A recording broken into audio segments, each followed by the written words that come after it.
David Liew here, reporting for Room Now from EULAR 2021. And there was a bit of a surprise abstract that I wanted to fill you in on. You won't find it in the abstract book, and it wasn't actually listed as an abstract, but it came in the middle of one of the sessions on therapeutic drug monitoring in rheumatology. So therapeutic drug monitoring, this idea that we might look at a drug, see what the drug levels are, and adjust the dose on the basis of that to try and get patients the best possible dose for their particular pharmacological profile. This is an idea which is far more utilized in other areas of medicine.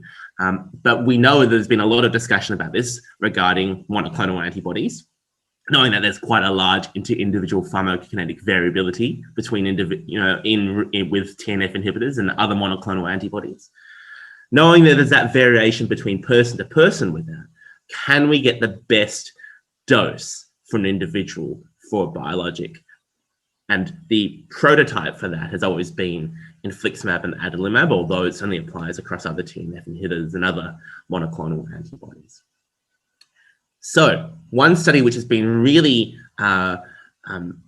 important in this space has really been the NORDRUM studies, run out of Norway.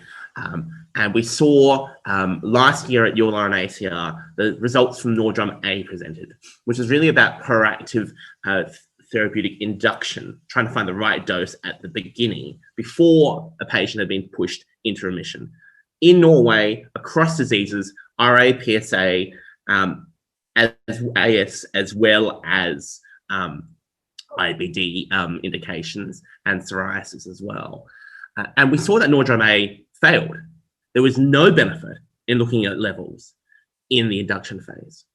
Well, somewhat surprisingly, we saw data from NORDRUM B put into this straight off the bat. And so it's quite exciting to see. This is actually from the maintenance arm. So what happens once you've induced remission with infliximab, you've got a patient stable, can you optimize their dose to try and stop them from having flaring more, having disease activity in the future more, whether that's escalation, maintenance, or de-escalation. And in an era where in parts of the world, infliximab biosimilars are driving down the price of infliximab, and fingers crossed, we hope this starts to happen in the US, that this might be more and more possible, really.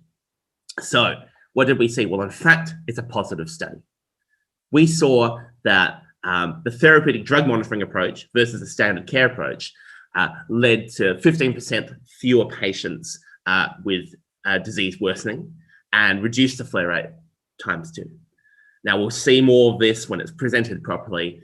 But we saw this have benefit across a whole lot of subgroups, including disease class. The psoriatic arthritis wasn't quite statistically significant, probably because it wasn't effectively powered, but RA, AS, we saw it for that as well. So this isn't just an IBD-related phenomenon. I think we've seen this in the IBD world and they've done their thing, but in fact, this is probably something which might actually be something for us in the future, trying to get the right dose for the right patient, all part of trying to do better with our biologic agents.